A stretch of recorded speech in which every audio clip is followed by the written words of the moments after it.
virtual, el que nos toca, con el que debemos amigarnos, que ya nos estamos haciendo amigos, ¿no?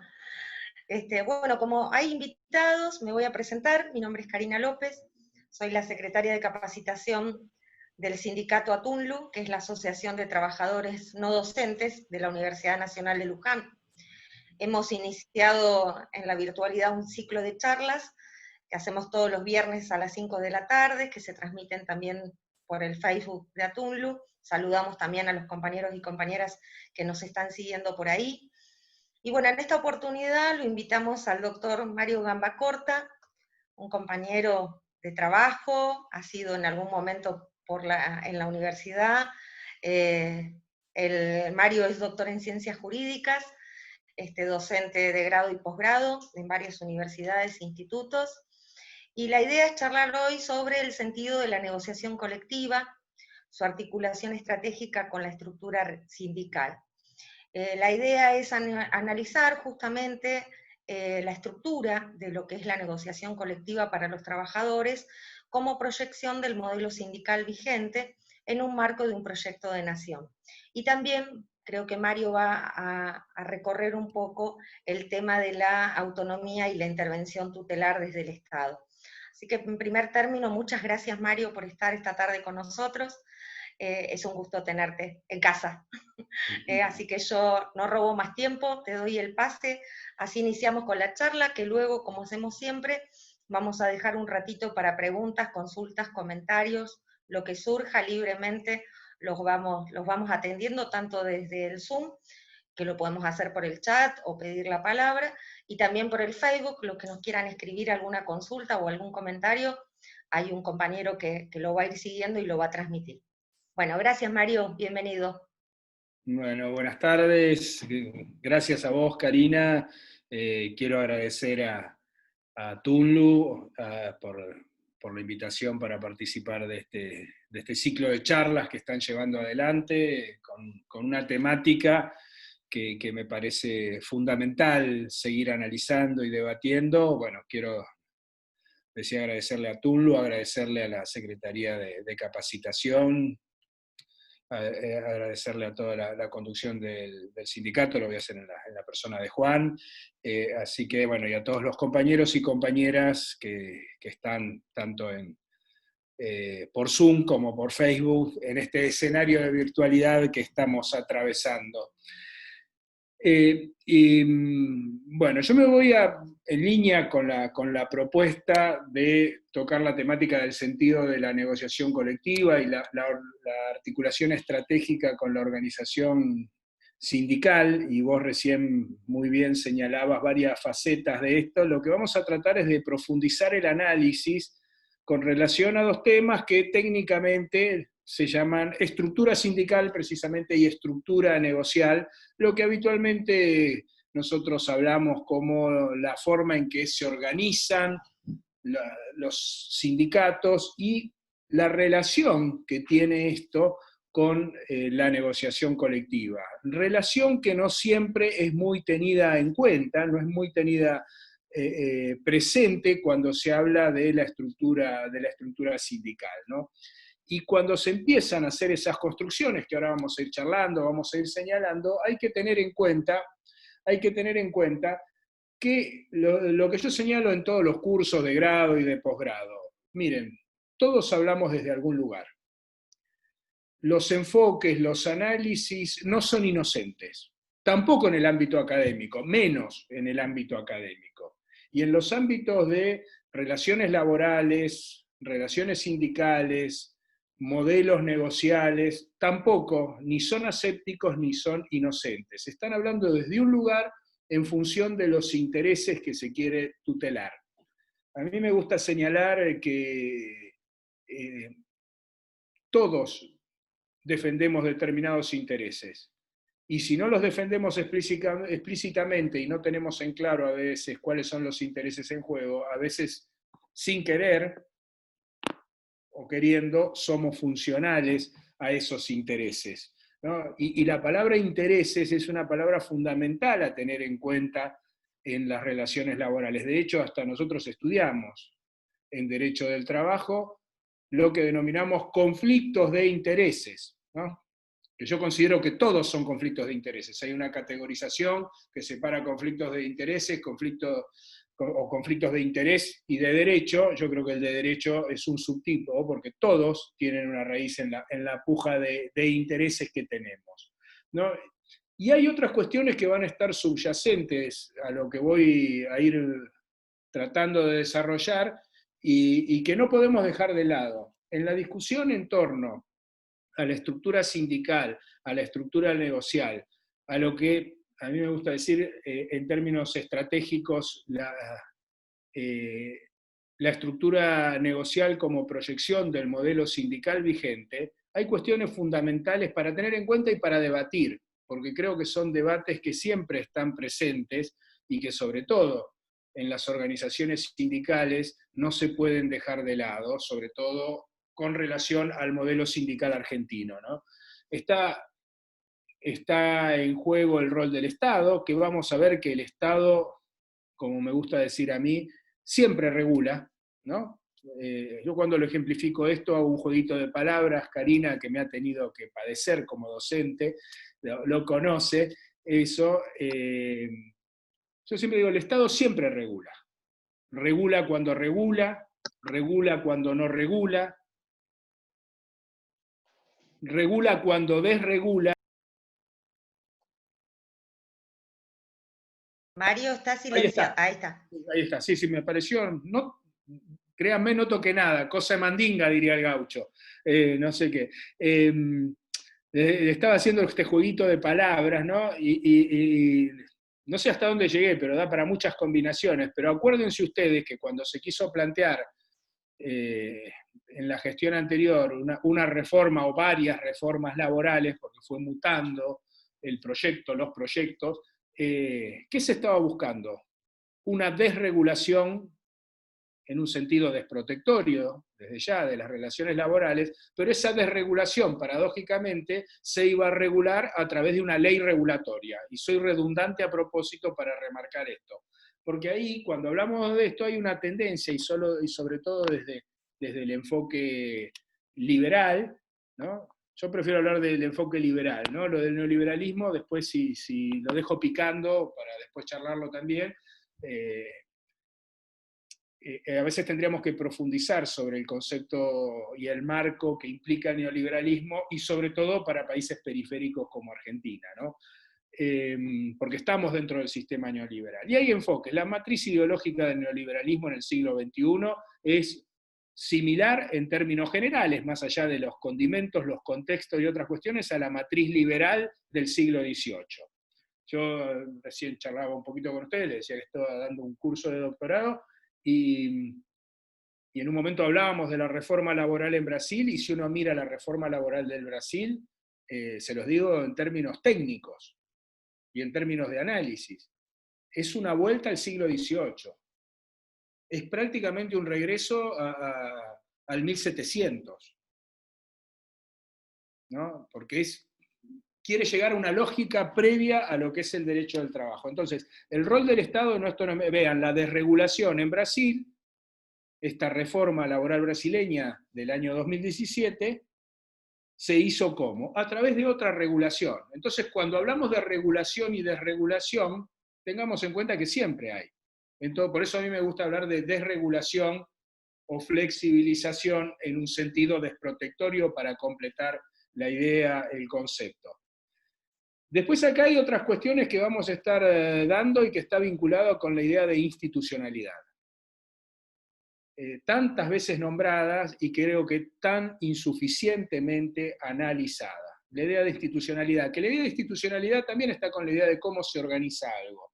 Ahora, cuando uno llega, o mejor dicho, para llegar a una determinada institucionalidad, ocurren procesos históricos, políticos, sociales, económicos, que en algún momento se plasman, se formalizan, ¿no? Como decimos los abogados, en un orden jurídico determinado. O sea, se empiezan a poner normas que establecen esas pautas. Ahora yo digo algo, ¿no? Porque muchas veces se habla de la institucionalidad. Obviamente que hay una institucionalidad vigente que goza de una presunción de legitimidad, ¿no? Así nos forman en las facultades de Derecho. Obviamente, si hay una norma, uno tiene que verla. Ahora, tengamos en claro también, y siempre señalo esto, que la institucionalidad no es buena o mala en sí mismo, y que cuando uno construye o analiza o defiende determinadas cuestiones, como por ejemplo la estructura sindical y negocial, u otras cuestiones, hay que ver cómo son las institucionalidades. Esto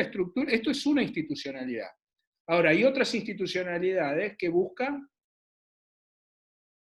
por ejemplo, desregular, por ejemplo, desproteger. Hablábamos de la reforma laboral brasileña o las reformas laborales que se quisieron instrumentar hace muy poco tiempo en la Argentina, iban en esa línea, ¿no?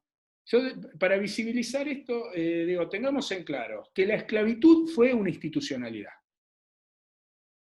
porque era una forma de organizar la sociedad, una regulación de la explotación del trabajo humano que estaba totalmente reconocida y legislada. Es más, durante miles de años funcionó normalmente. Recordemos que las últimas aboliciones de esclavitud fueron en el siglo XX. Hubo países que tuvieron esclavitud y sigue existiendo y siguen existiendo formas de esclavitud en el mundo. De esclavitud lisa y llana al sistema tradicional, o la nueva esclavitud, o la esclavitud que hoy llamamos la trata de personas, con fines de explotación que podrán ser sexual, laboral, etc. Entonces digo, también tengamos en claro que el hecho de que las mujeres no tuvieran derecho a votar y que no tuvieran un montón de otros derechos, en términos civiles, políticos, también era una institucionalidad vigente. Hasta que no hubo una nueva institucionalidad, hasta que no se dictó una norma que dijo las mujeres pueden votar, las mujeres no tenían derecho a votar. Y eso era una institucionalidad lisa, llana, pura, absoluta. O la mujer que no podía administrar sus propios bienes. Se casaba y dejaba de administrar sus propios bienes. Eso también es una institucionalidad. ¿Esto qué quiere decir? ¿Que yo estoy en contra de las institucionalidades? No, estoy diciendo que la institucionalidad por sí misma no es buena ni mala. Y hay institucionalidades que, de acuerdo a donde las miremos, nos pueden parecer más justas o más injustas, ¿no? Yo siempre doy estos ejemplos, doy la esclavitud, una institucionalidad que institucionalizaban, permítanme la redundancia, la discriminación a la mujer o la segregación a un segundo plano. Hoy en día el movimiento de mujeres sigue reivindicando un montón de cuestiones, porque después está que las cuestiones estén escritas en las normas, no quiere decir que el problema se haya resuelto tampoco. Después hay que darle una operatividad fuerte a esas normas, ¿no? O las leyes de Nuremberg de los nazis, era una institucionalidad, era una ley dictada, pública, conocida por todos, que discriminaba a un grupo de personas por el solo hecho de su etnia, de su raza. Entonces digo, esto estamos hablando, y lo que yo quiero, y este es un concepto que como digo, siempre trabaja muy bien el movimiento de mujeres, la idea de deconstruir un montón de cuestiones que tomamos como de falso sentido común. A mí me gusta decir el falso sentido común, el mainstream, ¿no? Que muchas veces nos señalan, ¿no? Y esto está vinculado con la construcción de estándares en lo que nos ocupa a nosotros, de estándares laborales. ¿Y por qué hablo todo esto? Porque cuando hablemos de estructura, las discusiones tampoco son inocentes.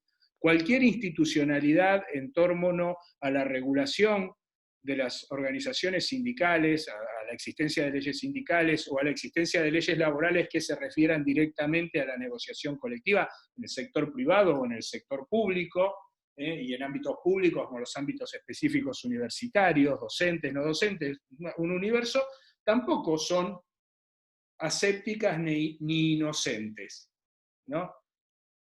Y en todo esto están jugando un montón de cuestiones, de factores, de elementos, de condimentos, como ustedes prefieran llamarlo, de carácter jurídico, institucionales, en la lógica que decíamos, sociales, económicos, filosóficos, ideológicos, recién hablamos del liberalismo, por ejemplo, que tiene una visión determinada y que querrá proyectarse en determinada lógica. De hecho, la forma de ver o de tipificar las relaciones laborales no es la misma si uno la toma desde el modelo funcionalista, que es la lógica de prevalencia del capital y el mercado, por sintetizarlo, la lógica radicalizada, ¿no?, que plantea directamente el quiebre del sistema capitalista, o la lógica que nosotros desarrollamos mayoritariamente en Argentina, que son, sin desconocer el conflicto, vamos tratando de articular la relación entre capital y trabajo, sabiendo que es compleja, que el conflicto está siempre presente, pero lo que tratamos de hacer es de administrarlo, gestionarlo, encauzarlo, como ustedes prefieran decirlo. ¿Y por qué hablo de todo esto? Porque para empezar a hablar o hablar de el rol estratégico de la negociación, sobre todo el rol estratégico de la negociación, tenemos que hablar del rol del Estado, porque en Argentina suele haber una confusión, ¿no? Y muchas veces nosotros analizamos nuestra realidad con categorías eurocéntricas. En términos científicos se habla de categorías eurocéntricas cuando es la lógica de los países más desarrollados que la trasladamos linealmente a nuestros países. Y después empezamos a ver que ciertas cuestiones, que no quiere decir que sean malas en sí mismo, que quizás pueden funcionar y funcionar bien en algún lugar, cuando las trasladamos linealmente, a veces funcionan bien, a veces regular y a veces pésimo. Entonces, y el desafío, y por eso cuando yo hablo, porque yo también hablo desde un lugar, yo tampoco soy aséptico, no soy neutral, trato de ser lo más equilibrado, lo más imparcial posible, pero tampoco soy neutral. Y no soy neutral en términos de relaciones laborales porque creo que el derecho del trabajo no es neutral. Creo, cuando digo creo, lo digo creo con la convicción de que no es neutral. Y no porque lo digo yo, porque lo dice la Constitución Nacional en el artículo 14 bis, cuando dice el trabajo en sus diversas formas gozará de la protección de las leyes, que asegurarán, ahí dice al trabajador, no dice al trabajador y la trabajadora, pero digamos nosotros al trabajador y a la trabajadora. O sea, los derechos del trabajo son los derechos del trabajador, por eso yo siempre digo, a mí me gustaría más que hablar de derecho del trabajo, derecho de los trabajadores y las trabajadoras, ¿no? Una vez en una charla en la Facultad de Derecho lo señalaba, decía, esto es como cuando dicen derecho de consumo o derecho del consumo. No, es derecho del consumidor o de la consumidora, porque el que tiene el problema, el que hay que defender, al que hay que tutelar, al que hay que proteger, como dice el derecho del trabajo, esa es la parte más débil. En el caso del consumo es el que contrata con una empresa. Y en el caso del derecho del trabajo es el trabajador o la trabajadora en relación de dependencia. Y toda esta estrategia de lo que vamos a hablar en términos de relaciones colectivas, de estructura sindical y de estructura negocial, tiene que ver con eso. Y como recién cuando empezábamos, bien señalaba Karina, dijimos, sí, vamos a hablar de la relación de Estado y autonomía. La regulación y la desregulación, porque muchas veces parece que se planteara que cualquier regulación es mala. Empecemos a romper ese mito, empecemos a deconstruir ese mito, ¿no? Porque se va naturalizando una cuestión, no, cualquier regulación es mala, ¿no? Entonces, o sea, en la cuarentena no regulemos nada y veamos lo que pasa. Después podemos discutir esto un poquito más, esto un poquito menos, eso es bárbaro. Ahora, si no se tomaban determinadas medidas de protección, vean una vez más, lo que en derecho del trabajo hablamos de tutela, ¿no? Lo que después me voy a referir, lo que yo denomino, luego de un trabajo de investigación, un proyecto de investigación UACIT, en el que fuimos caracterizando y analizando estas cuestiones y que tuve el gusto de dirigir, ¿no? Lo que yo llamo la intervención tutelar del Estado, que les adelanto, no hay que confundir con la injerencia indebida del Estado. Porque acá hay otro problema, y uno de los desafíos, y yo lo que estoy tratando de hacer en muchos ámbitos, es construir o reconstruir, porque no quiero inventar nada ni cambiar nada, pero sí me parece que a veces cuando las cosas no se visibilizan lo suficientemente claro, hay que reconstruir las categorías, ¿no? Lo que técnicamente se llama la taxonomía. Yo creo que hay que fortalecer la taxonomía en torno a lo laboral, hay que construir una nueva gramática laboralista para entenderla, sostenerla y tener conceptos muy claros. Porque si no, ustedes vean en otros escenarios que la caída en default y eso también es una construcción taxonómica, una construcción de categorías, se llamó reperfilamiento, no se llamó default. Y eso fue un default, o default, como lo quieran pronunciar. ¿Sí? Entonces digo, reperfilamiento. ¿No? Esto era como cuando yo estudiaba filosofía del derecho, en algunos lugares, ¿no? Es la carga emotiva del lenguaje. Y siempre queda decir, mejor decir fue ejecutado que fue asesinado, ¿no? Sin embargo, el que se murió, se murió. Entonces, estas son cuestiones que no son menores y creo que hay que reconfigurar un discurso y en línea con construir y fortalecer lo que se denominan subjetividades, y sobre todo las subjetividades colectivas.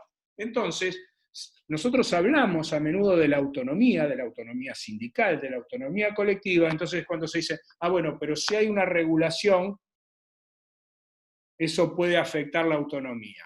¿Sí? ¿Seguro? ¿En qué caso? Esto es un proceso de deconstrucción permanente que está entroncado con lo que se llama la teoría crítica del derecho en el ámbito jurídico, y lo que yo llamo en el ámbito de las relaciones laborales, en este intento de reconfigurar la gramática laboralista, un enfoque crítico tutelar. Porque hago un enfoque crítico, no por criticar cualquier cosa, sino para deconstruir ciertas cuestiones en vista al fortalecimiento de la tutela de los derechos laborales. Para decirlo en criollo, la defensa de los derechos de los trabajadores y las trabajadoras. ¿Sí? Entonces, y esto, la discusión se amplía, porque la autonomía es parte de la libertad sindical.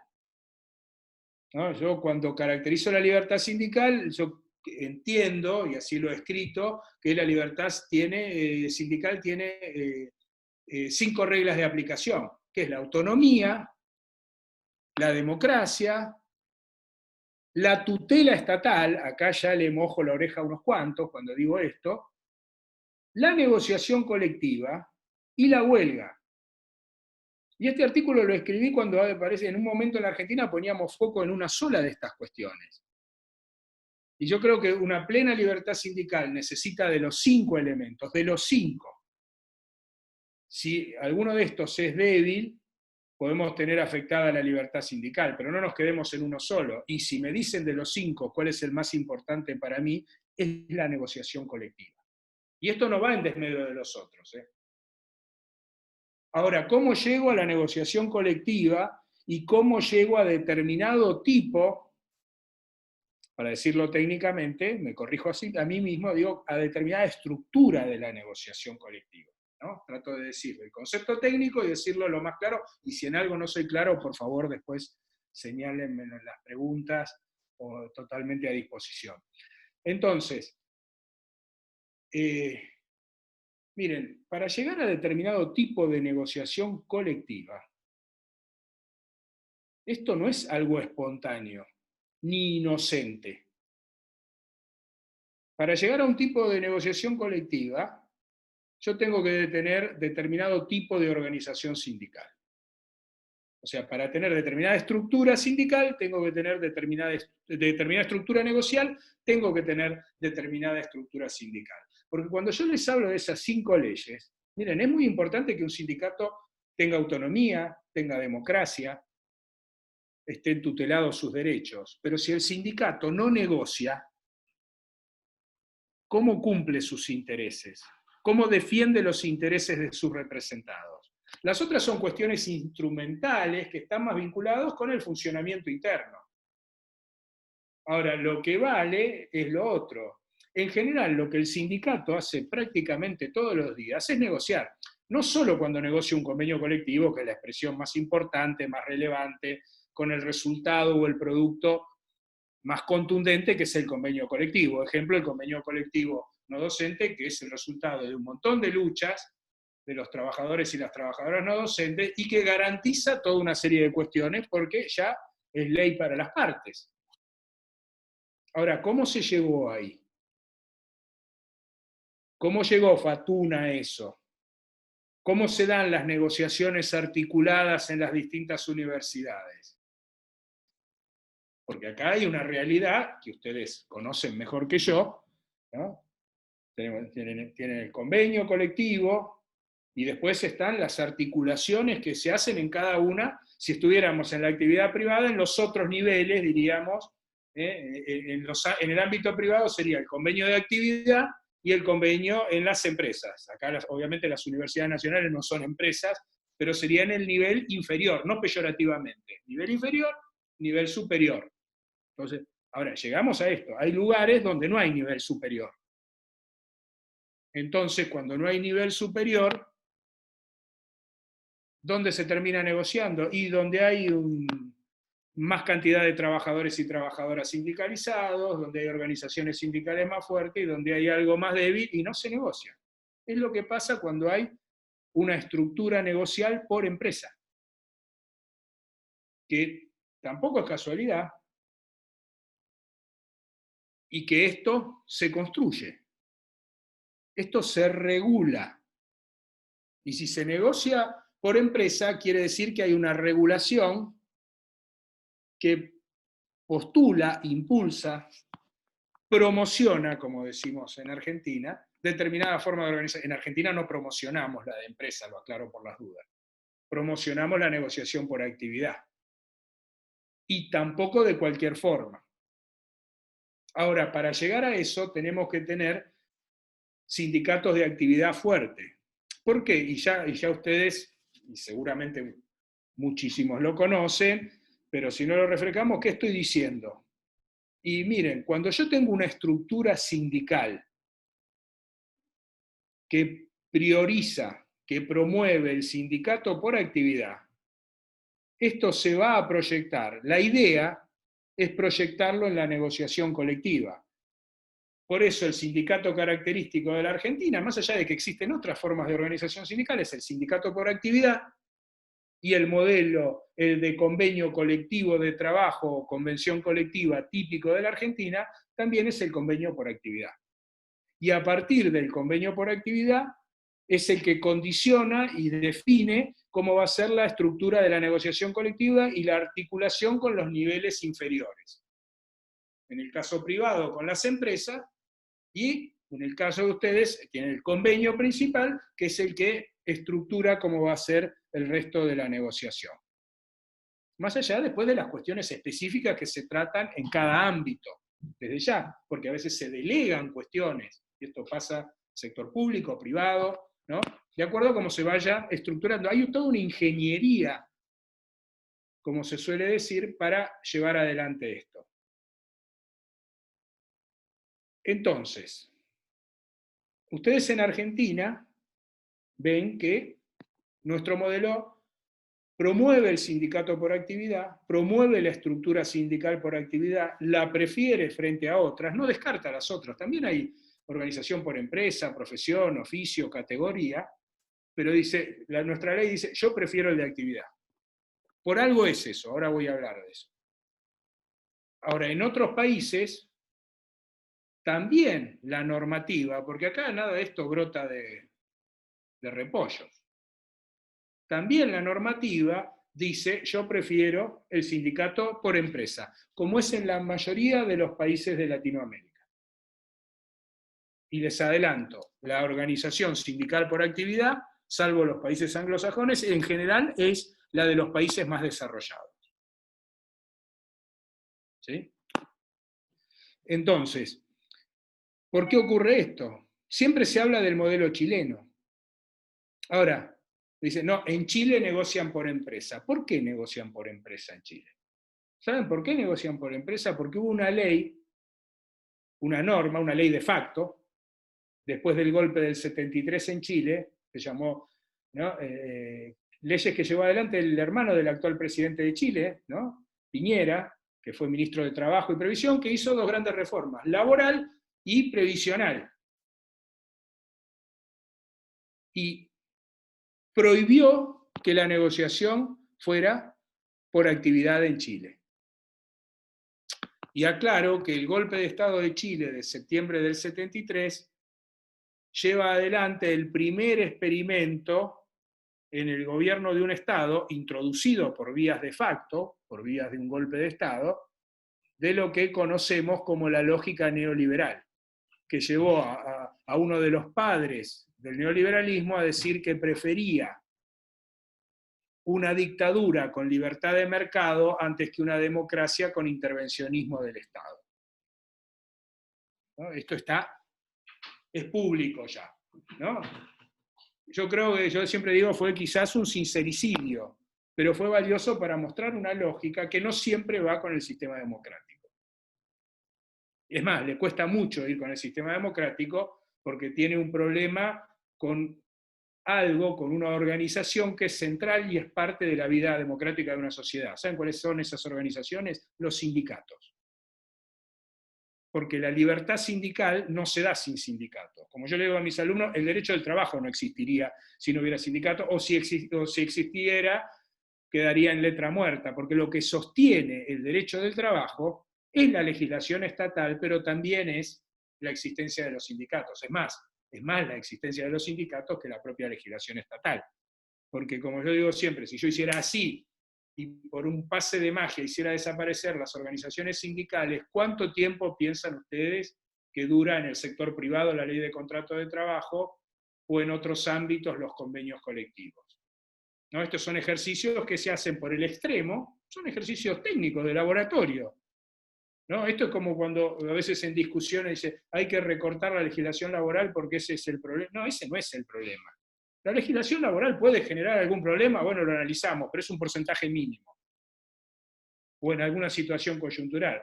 Si no hay trabajo es por un problema de políticas económicas, de las decisiones políticas económicas que se toman, que inciden más que abaratar el costo. Porque si a mí me regalan un esclavo, y yo no tengo dónde trasladarlo para que me resulte redituable, me termina siendo caro porque le tengo que dar de comer. Lo que define la rentabilidad es precisamente eso, la ecuación económico-financiera. Entonces, acá hay que seguir poniendo las cosas sobre la mesa, blanco sobre negro, negro sobre blanco, y mostrando que hay un montón de grises que no se tienen en cuenta, y que parten de un enfoque que termina poniendo en cabeza de los trabajadores y las trabajadoras la problemática. Porque si el problema es toda la normativa laboral, quiere decir que el problema son las y los trabajadores. Eso se llama metadiscurso o metalenguaje. Si yo digo todos los problemas, lo que viene de vos, entonces el problema sos vos. ¿Sí? Ahora, el problema, no hay ningún problema en el capital, no hay ningún problema en el funcionamiento de la economía, ya no solo en un país, en el mundo. Entonces, esto también es importante para que nosotros podamos visibilizar algunas cuestiones. Entonces, cuando se habla de la autonomía, ahí viene la pregunta, ¿no? Primero aclarar que en algunos lugares tienen normativa por empresa, no porque lo eligieron libremente los trabajadores. Porque además que se dice, los trabajadores elijan libremente, cuando me dicen eso yo digo, ¿qué es libremente? Porque cada vez que se quiso constituir un sindicato, en general la regla es que tiene problemas. Primero de su parte empleadora y o de las autoridades estatales.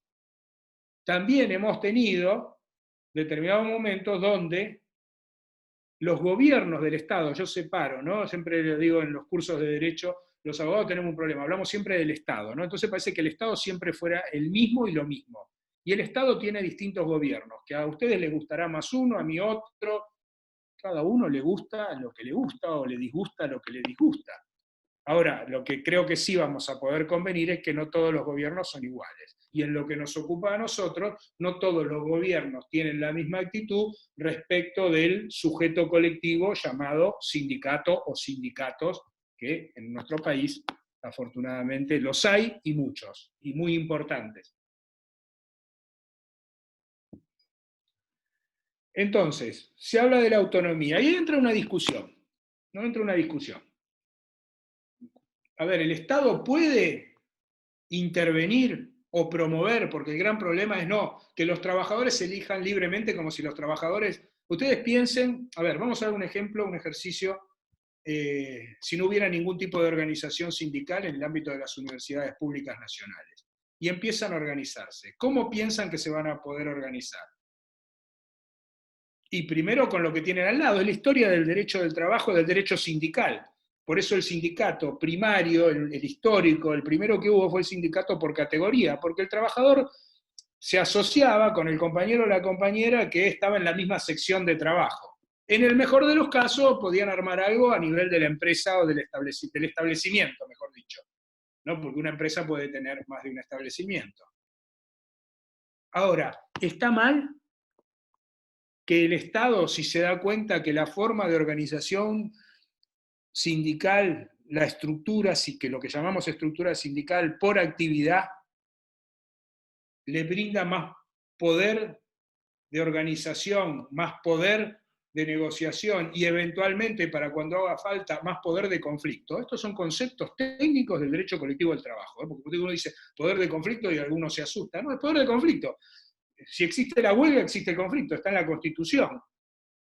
Y después gustará más o menos, molestará más o menos, será mejor o peor ejercida, es otra discusión. Ahora, el derecho, la huelga es un conflicto institucionalizado. En otro momento, institucionalmente, en algunos lugares, y todavía lo sigue siendo en algunos lugares, institucionalmente era un delito. Miren las institucionalidades.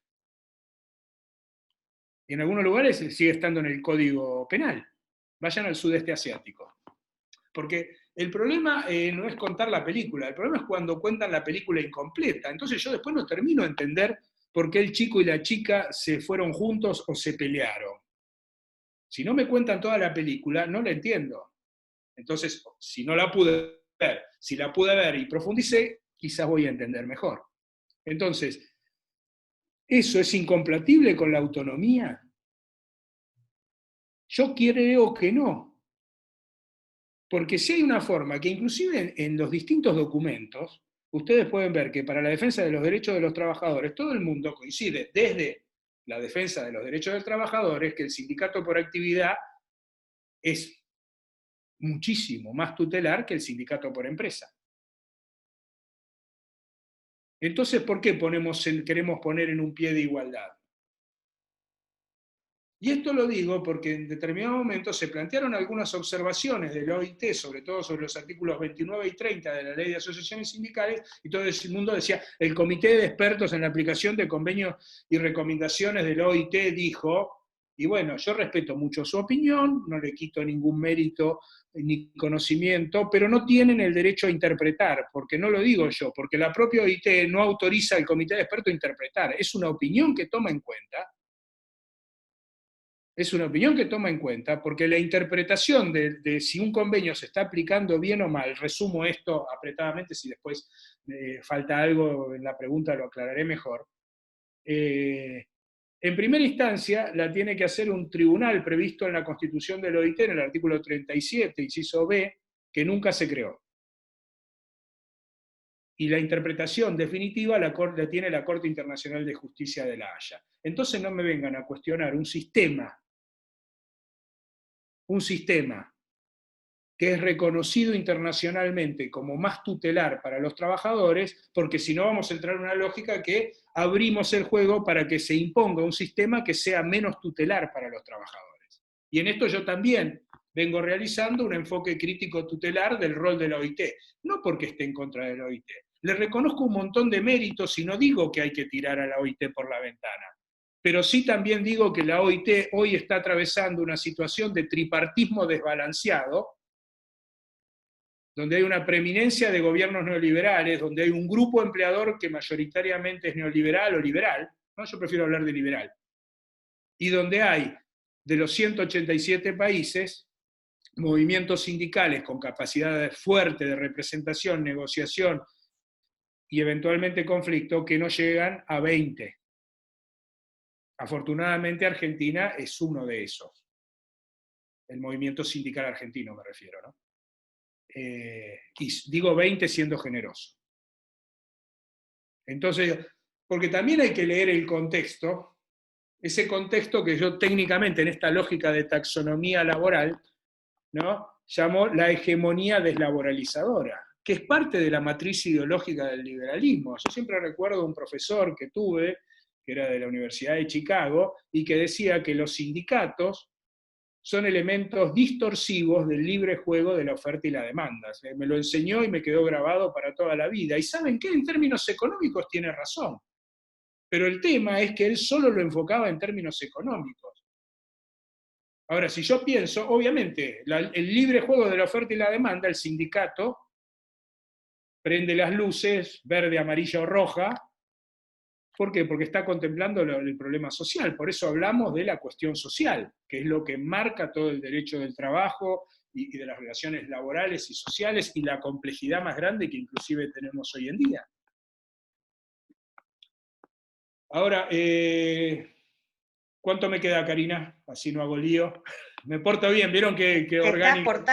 Pero te estás portando re bien. Y 5 minutos más, ¿te parece? Entonces voy a tirar la pelota más fuerte ahora para tratar de motorizar esto. Ahora, en los 5 minutos, y sin perjuicio de volver sobre algunas de estas cuestiones, o sea, los modelos sindicales no son inocentes. Ahora, los modelos sindicales surgen de algún lado. Y miren, yo esto lo empecé a estudiar hace varios años, y empezaba a ver un problema extra que tenemos, ¿no? Porque yo cada vez que empiezo a dar una clase, sea en grado o en posgrado, de Derecho del Trabajo, digo, miren, el Derecho del Trabajo que nosotros estudiamos, lo estudiamos así después de la Revolución Industrial, porque trabajo hay desde la época de las cavernas, ¿no? Más normativizado, menos normativizado, tenemos normas en la antigüedad, tenemos normas en Roma, normas laborales, ahora no es el Derecho del Trabajo que estudiamos nosotros. ¿Y por qué hablo de esto? Porque sin desarrollo industrial, sea la primera, la segunda, la tercera o la cuarta revolución industrial, es muy difícil tener derecho del trabajo. Porque el derecho del trabajo, precisamente, no solo de la innovación tecnológica, de los cambios en la forma de organización y de producción que generó la revolución industrial, sino en otros procesos políticos, se da en determinada lógica. Ahora, cuando esto ocurre, cuando ocurre la revolución industrial a principios del 1700, la primera mitad del 1700, que es donde se suele tipificar el inicio de la revolución industrial en Inglaterra, nosotros vamos a ver todo un proceso de industrialización y de los países emblemas de la revolución industrial, que son Inglaterra, Francia, Estados Unidos y Alemania, ¿no? Alemania con su famosa industrialización tardía, que lleva después a los conflictos por la disputa de mercados y de colonias proveedoras de materias primas, que en general somos los países periféricos. En general, con más o menos desarrollo industrial y algún caso de industrialización, ejemplo Brasil. Yo de Argentina digo, Argentina para mí yo la tipifico como un país con industria, no un país industrializado. Ahora, esto no es un tema menor, porque si nosotros hablamos de 100 años después de la Revolución Industrial, o 200 años después de la Revolución Industrial, tomen 1730, 1740, ¿no? Los distintos autores ponen distintas fechas, vamos a situarnos alrededor de 1930, 1929, 1930, para tomar la fecha, casi 200 años de la Revolución Industrial, crisis del 29-30, porque nosotros a veces estudiamos y pensamos que la Revolución Industrial se desarrolló de la misma forma en Inglaterra, Francia, Alemania y Estados Unidos que en América Latina. Y por lo menos en cuanto al impacto y al crecimiento técnico organizacional y productivo, no fue así. Lamentablemente no fue así. Porque ya en nuestros próceres, ya en Bolívar, en Belgrano, esta idea estaba dando vuelta. La Revolución de Mayo es 1810. Ya veníamos de casi un siglo de revolución industrial. Algunos inclusive dicen que la revolución industrial empezó a fines del 1600. 80 años, 100 años, no nos cambia. Ahora, en Europa se da revolución industrial, surgimiento de los sindicatos. Simplifico, ¿no? Faltan un montón, pero simplifico.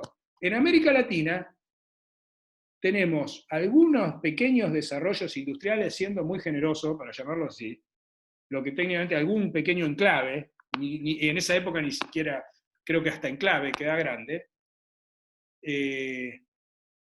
con lo cual, lo que no se entiende por los europeos, entonces cada vez que ven esto dicen, no, es el Estado fascista, es la invasión del Estado, la intervención excesiva, no, no es la intervención. En todo caso, veamos si hay injerencia o no injerencia, porque la intervención del Estado está. En Europa también la vida de las organizaciones sindicales está regulada por normas. Y también interviene el Estado. ¿Sí? Acá hay un doble tema. Para promover la industrialización, a la vez, algunos gobiernos de algunos estados, entre ellos en su momento Argentina, con Perón, para decirlo clarito,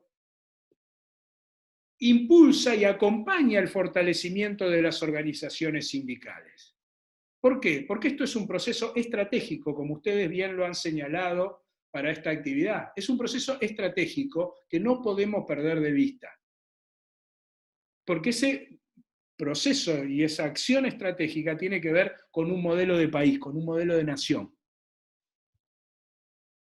Porque acá, ¿qué era fundamentalmente? Y en parte lo seguimos siendo, en parte o en mucho, lamentablemente.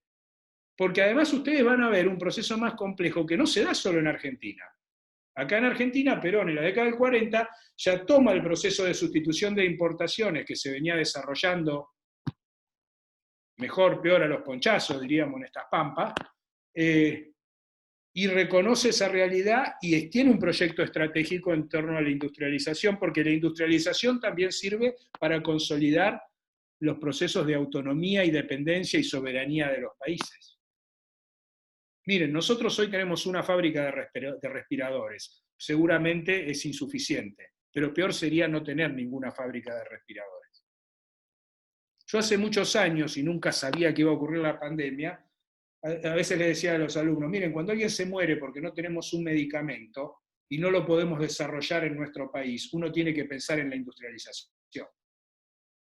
Y lo dije antes de la pandemia, ¿no? No sé si me alegro o me entristece haberlo dicho, no sé.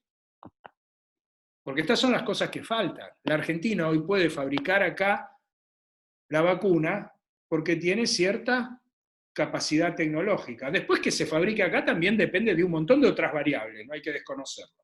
Inclusive variables de decisiones políticas puntuales, propias y ajenas. Esto es muy complejo. Entonces, ¿qué se plantea? Y esto lo plantea Perón acá, lo plantea Lázaro Cárdenas en México en las fines de los 30, lo plantea Getúlio Vargas en Brasil a principios de los 30, lo había planteado antes en Uruguay Valle y Ordóñez. ¿Todos qué querían? Industrializar los países, porque sabían que había cuestiones estratégicas que sin industrialización no se pueden atender, y eso hace a la soberanía y la independencia de nuestros países.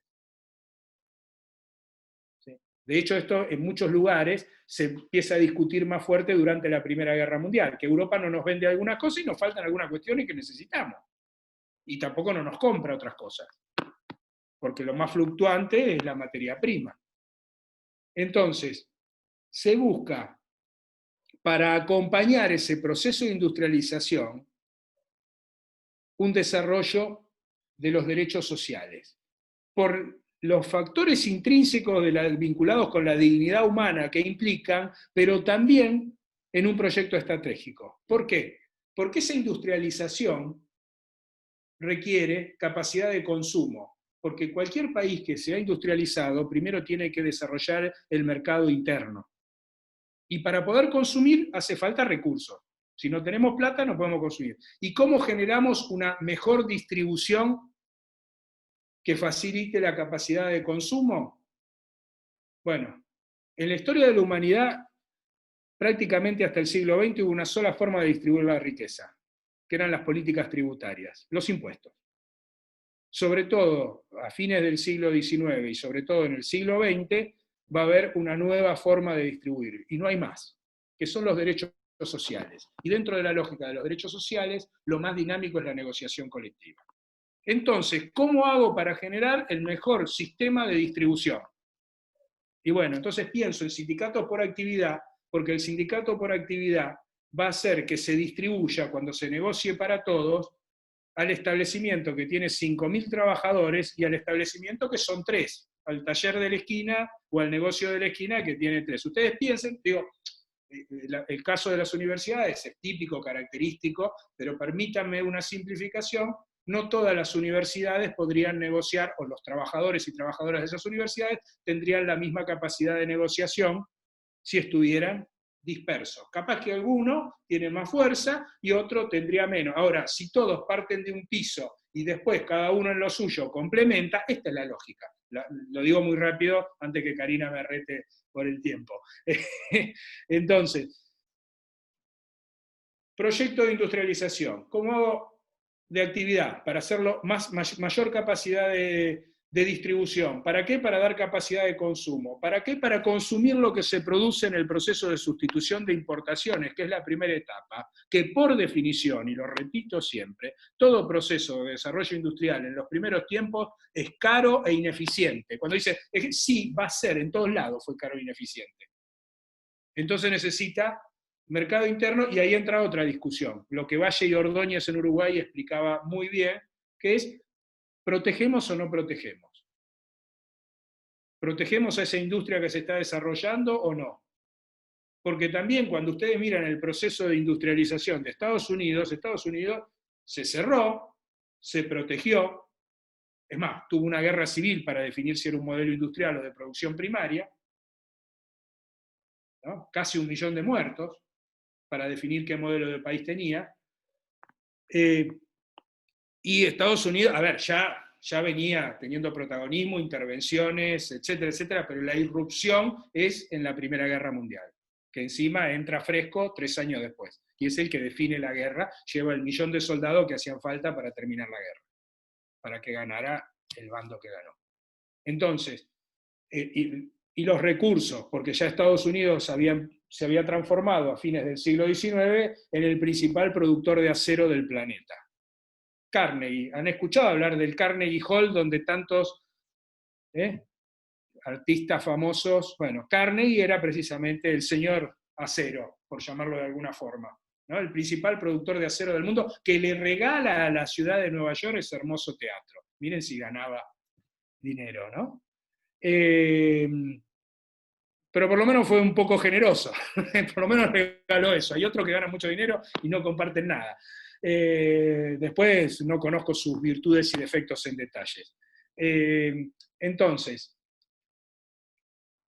objetivo de industrialización, y además se construye una alianza política y social con los movimientos sindicales, que la construye Perón, la construye Cárdenas, la construye Valle y Ordóñez. Yo siempre cito un discurso de Valle y Ordóñez, siendo presidente de Uruguay, le decía a los trabajadores, si no les respetan sus derechos, hagan huelga, el presidente de la República.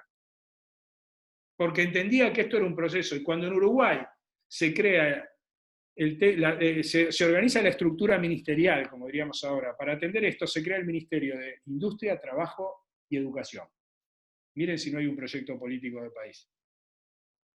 Y Uruguay tiene un desarrollo importante. Uruguay tenía trenes y dejó de tenerlo después porque cambiaron las cosas, ¿no?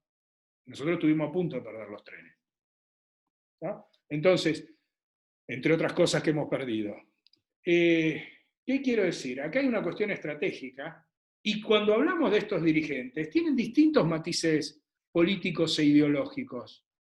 Por algunos, lo que hoy llamaríamos más a la derecha, más a la izquierda. Ahora, todos tenían en claro algo que tampoco se entiende desde las categorías eurocéntricas.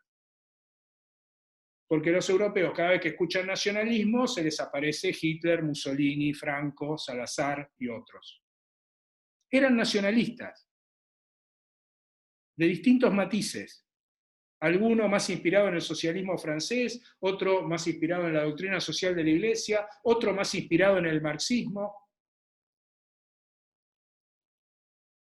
Ahora, todos tenían una visión de desarrollo nacional, que es lo que Harari, que es un filósofo que está bastante de moda, un filósofo israelí, explica muy bien y muestra la diferencia entre el nacionalismo y el nacionalismo europeo, que fue un nacionalismo que aglutinó y constituyó las nacionalidades fundamentalmente a partir de guerras.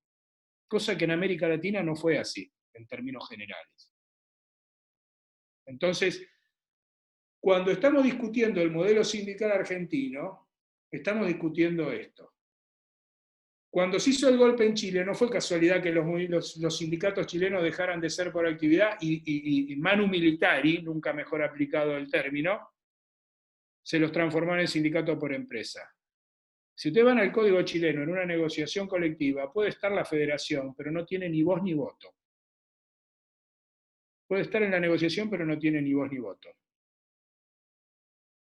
Ustedes saben que tienen toda una lógica de funcionamiento que funciona cada sindicato con una autonomía, pero hay una pertenencia a la federación que es lo que potencia la fuerza de la organización sindical en cada una de las universidades. Bueno, y esto se da en el ámbito privado, con las federaciones o uniones en nuestro país.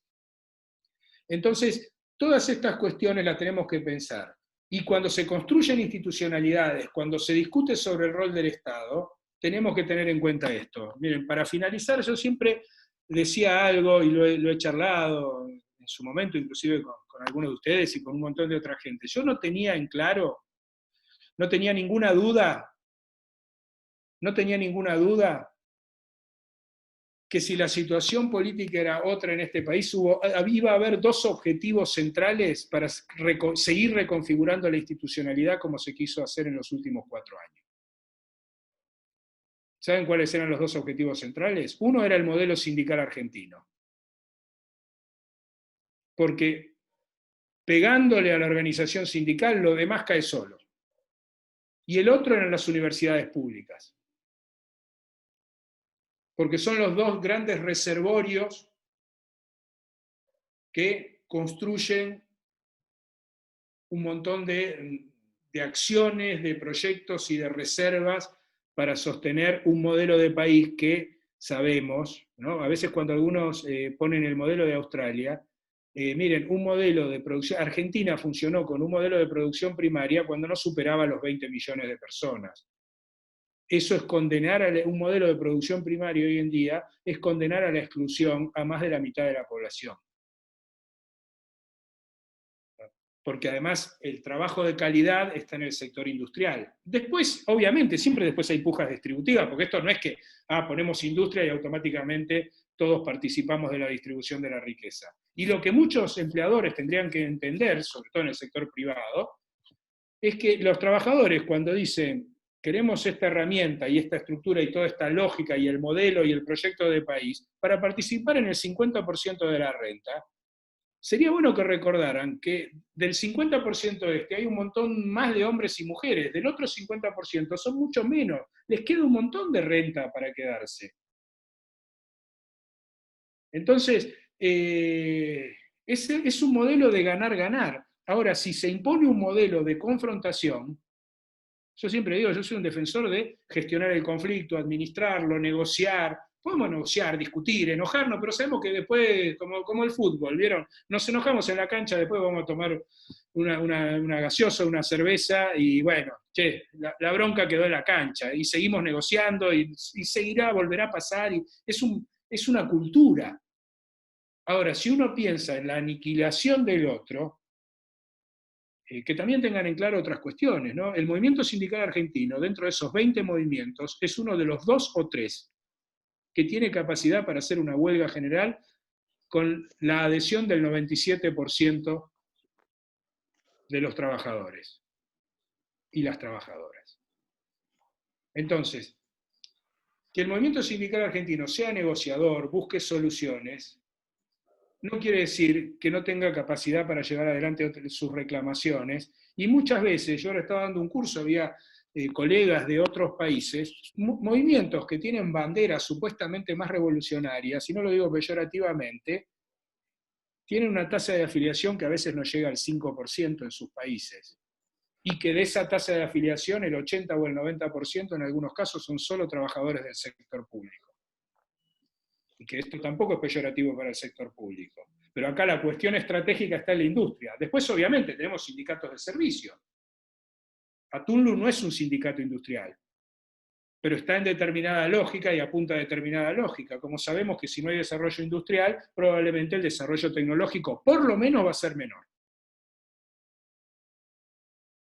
Con lo cual, espero, estos son debates, y estos son debates macro, y ya cierro con esto, porque digo, por ejemplo, ahora se habla mucho del teletrabajo, ¿no? Y yo no estoy en contra de hablar del teletrabajo, pero no se olviden de algo. El teletrabajo es una parte chiquita de las relaciones laborales. Mientras nosotros discutimos sobre el teletrabajo, hay algunos que están pensando cómo van a destruir el modelo sindical argentino, porque saben que si cae el modelo, cae todo. Yo empiezo muchos cursos diciendo, ¿qué sostiene a qué? ¿Lo individual o lo colectivo individual? Se lo hago breve para no abusar del tiempo. Lo colectivo sostiene lo individual. Y cuando se empezó a enseñar derecho del trabajo, primero se enseñaba derecho colectivo y después individual. Las dictaduras hicieron que se enseñara solo derecho individual.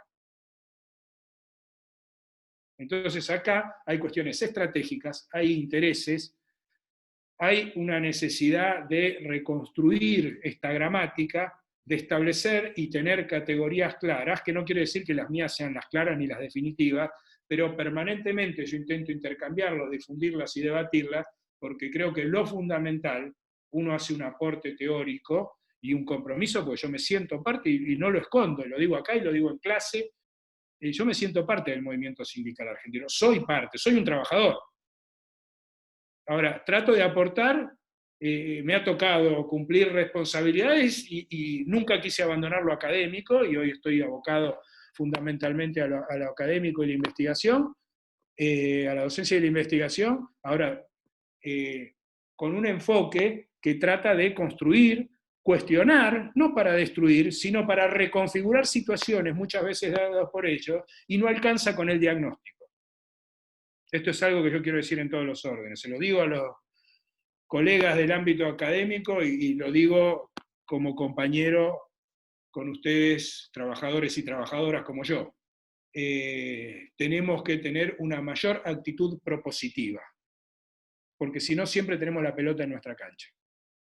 Discutimos lo que algunos llaman el futuro del trabajo, que yo llamo el trabajo del futuro, y no me voy a detener ahora, ¿no?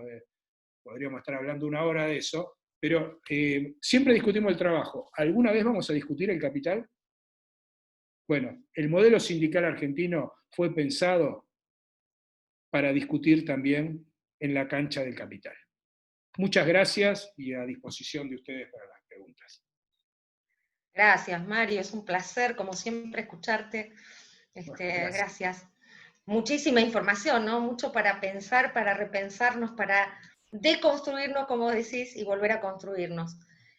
Yo voy a alargar, si me permiten, los invito a aprovechar este espacio para hacer preguntas. Mario es muy generoso con sus conocimientos y bueno, podemos aprovecharlo. Hubo un comentario en el chat mientras hablabas de Vanessa, que decía, a ver, lo quiero encontrar, el discurso se va modernizando y se adoptan otros nuevos modos de explotación. Y a mí me venía esta pregunta, ¿no? En esto que vos decías, ¿qué tanto tenemos que reconstruir este discurso o fortalecer los significados, resignificar los términos, negociación colectiva, derecho, trabajador, sindicato, huelga, ¿no? Hemos atravesado un tiempo, un largo tiempo, 4 años es mucho tiempo, donde se ha desprestigiado todos sus significados, ¿no? Y pensaba, digo, cuánta responsabilidad tenemos o cómo hacer para resignificar toda esta construcción colectiva. No sé qué opinas al respecto. Bien, primero tomar el comentario de Vanessa, que es excelente. Mira, cuando uno analiza el llamado fenómeno de la Big Data, cuando leía el comentario de Vanessa, si ella me lo permite, ¿no? Que ella dice nuevos modos de explotación. Miren, cuando se habla de la Big Data, y estoy hablando de una docente de, sigo tocando, no sé, sigo haciendo el lío, ustedes no me... una docente del Instituto Tecnológico de Massachusetts, ha caracterizado eso como la Big Data es un nuevo sistema de acumulación capitalista. El sistema capitalista permanentemente reconfigura sus lógicas de acumulación, porque yo creo que hay que hablar de sus lógicas, porque hay distintas lógicas de acumulación. Ahora, esto es lo que un filósofo francés que se llama Éric Sadin llama la industria de la vida. ¿Saben por qué lo llama la industria de la vida? Porque están todo el tiempo trabajando con nuestros datos, tomando nuestros datos y tratar de transformar esos datos para ofrecernos determinados productos en función de esto. Esto es, cuando yo iba a la Universidad de Luján, pasaba por ciertos lugares y al día siguiente, como les debe pasar a ustedes, en la aplicación, yo vivo en Capital Federal, en la aplicación me aparecía promociones de tal producto, de tal lugar, de tal otra cosa, de la zona que había atravesado. Bueno, no es el fin del mundo. Ahora, ahí hay un negocio enorme atrás, porque había un fin de lucro. Que esta es otra discusión sobre la Big Data, y sobre la Big Data nosotros también tenemos que discutir cómo se regula. O sea, que lo que dijo coincido, es así, y hay distintas formas de acumulación y la lógica de maximización de la ganancia. Miren, yo no sé qué va a pasar después de la pandemia, ¿no? A mí primero me preocupa salir de la pandemia, porque es el problema inmediato que tenemos, pero me preocupa muchísimo la pospandemia también, porque va a venir el discurso, ¿no? Zizek, que es un filósofo, habla de, bueno, este es el colapso del sistema capitalista. Yo creo, perdón, con todo el respeto que le tengo, porque es un tipo brillante, creo que no. Creo que viene una nueva ofensiva del sistema capitalista, ¿no? Yo no sé si el capitalismo hay que cambiarlo, no cambiarlo, transformarlo. Realmente, no, lo que sí me quedo con las palabras de un pensador que se dedicó al estudio de las relaciones laborales, de la cuestión social, que decía, al capitalismo, y quedo con eso, hay que domesticarlo. Porque el derecho del trabajo, como yo les explico a los estudiantes, surgió, a veces cuando uno da mucha elucubración teórica y lo quiere decir más clarito, más en criollo, como digo yo, termina diciendo, mire, el derecho del trabajo está para que el sistema capitalista, cuando busca maximizar la ganancia, no se coma a la gente. Después, a partir de ahí, estará el que querrá destruir al sistema capitalista, el que querrá dejarlo, el que es más tolerante, menos tolerante, pero en derecho del trabajo hay tres grandes visiones. Una es la que quiere borrar el sistema capitalista, otra es la que quiere borrar todo lo que sea laboral, social, ¿no? Lo que en términos teóricos de relaciones laborales, la teoría funcionalista, la teoría radicalizada o radical de las relaciones laborales, y después está una teoría democrática, que es la que trata de armonizar la relación entre capital y trabajo. Esto a veces funciona y a veces no funciona, porque tiene una complejidad las relaciones laborales de las partes, que son las organizaciones de trabajadores y de empleadores, ¿no? Que son las que representan a los y las, y yo siempre digo, cuando yo hablo de la parte empleadora, a veces le digo a los chicos, pero no estoy hablando del negocio, no estoy hablando, como digo, mi amigo, y lo digo literalmente, mi amigo el verdulero de la cuadra de mi casa, ¿no?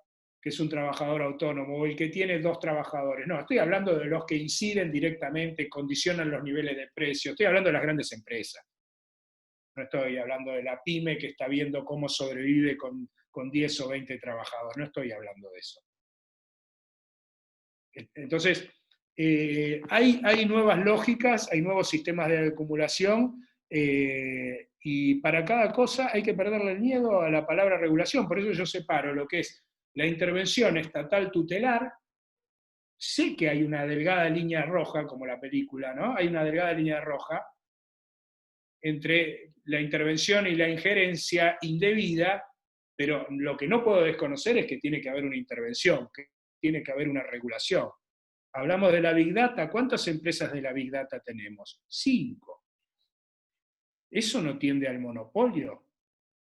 Porque yo lo que pido es coherencia. Si vamos a hablar de libertad de mercado, llevemos libertad de mercado. Ahora no nos preocupemos por los subsidios a los pobres solamente, porque en Argentina hay más subsidios a los ricos que a los pobres. ¿Sí? Entonces, ahora, ¿a quién hay que proteger más? Esto es como el tema de la ayuda. Hay que dar ayuda para que se puedan pagar los salarios. Bueno, no todo el mundo lo necesita de la misma forma. En Argentina ya hay empresas, porque hay que reconocerlo también, que he dicho, yo cuando se abrió un poco la cosa pude reactivar, ya no lo necesito, no le sigue pidiendo al Estado. Y hay otros que tampoco lo necesitan y le siguen pidiendo al Estado. Y lo mismo está pasando en Estados Unidos y en otros lugares. Estados Unidos, una gran empresa le dijo, no, yo, que tiene miles de trabajadores, dijo, no, yo me puedo arreglar, dénselo a otro que lo necesita más. Y si lo hace por ideología, por lo menos es coherente con su ideología. Ahora, somos todos defensores del libre mercado, pero cuando me pasa algo, el Estado me tiene que venir a defender.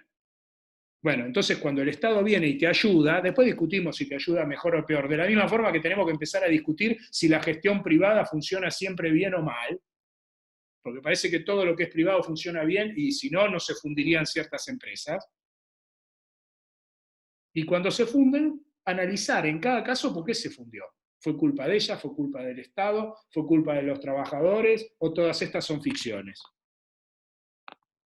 Digamos, de lo que se trata es de complejizar, y lo que señaló Vanessa, si no me equivoco, es complejizar las nuevas formas. Y frente a eso nosotros tenemos que rediseñar estrategias. Como también, no lo hemos hablado acá, pero está la construcción de un modelo, hay que fortalecer el modelo de organización sindical en términos globales, regionales y globales. Obviamente los nacionales, los regionales y los locales. Aprovecho para pasar un chivo, el martes vamos a hacer una actividad en Flaxo, después se la voy a pasar a Karina, que precisamente hablamos del rol de los organismos internacionales y va a estar un colega argentino que está radicado en Brasil, que es docente en varias universidades, y que toca la temática de Derecho Internacional Público, de Derechos Humanos, que se llama Eduardo Val, y Rubén Cortina, que es argentino, de la Federación de Empleados de Comercio, es presidente mundial de uno de esos sindicatos globales de UNI, y va a estar coordinada la actividad por el director de la carrera de Relaciones Laborales de Quilmes. Así que aprovecho, paso el chivo. Pero, ¿por qué? Porque estas son las discusiones que tenemos que poner sobre la mesa. Si nos quedamos solo a discutir en el teletrabajo, y yo no digo que no haya que discutir, la otra vez hay una charla sobre teletrabajo, discutimos la ley, la analizamos, todo lo que quieran. Ahora, no nos quedemos solo con el teletrabajo, que es una modalidad que se ha incorporado a la ley de contrato de trabajo por esta ley como artículo 102 bis. Es una modalidad de trabajo, ya eso es un logro. Después podemos discutir algunos bemoles de la ley que no me dejan tan tranquilo. Pero bueno, es otro problema. Sigo, ustedes me dejan hablar y yo sigo hablando. Vos, no, Karina, te voy a interrumpir. Hay otra pregunta, Juan tiene una pregunta para hacerte. Hola Mario, gracias por la charla. Bien, bien. Disculpen a mis compañeros que por ahí me focalice con esta pregunta que tiene que ver con la OIT. Si bien el trabajo, como vos lo expusiste, tiene un montón de aristas, el trabajo más allá de nuestra vida, de nuestro sostén, del capital, de la distribución,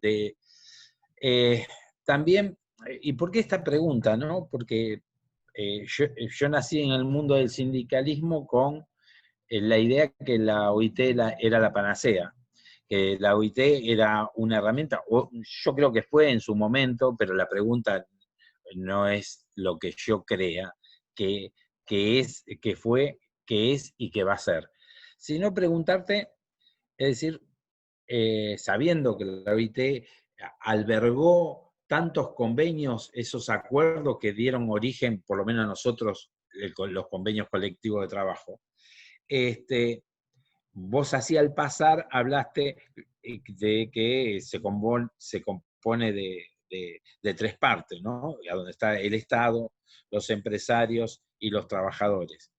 Y hiciste una crítica, y yo lo vengo viendo a eso también, es decir, ¿cómo crees que los trabajadores debemos actuar para llegar nuevamente a un equilibrio del OIT, que no se nos vaya? ¿De qué manera? Es decir, bueno, la pregunta es esa. ¿Cómo ves la OIT en el futuro? Si la ves con la misma vida del pasado y los mismos frutos, o si los trabajadores deberíamos hacer algo para mejorarlo o no. Bien. Gracias. No, gracias a vos, Juan. Primero, esa forma de deslumbrarse con la OIT yo también la tuve cuando empecé a estudiar abogacía, cuando yo ya tenía ganas de orientarme a lo laboral, pero cuando fui avanzando y cuando me recibí, decía, la OIT era el escenario, el sueño del pibe, ¿no? Era como decir, bueno, voy a jugar a tal equipo, ¿no? Y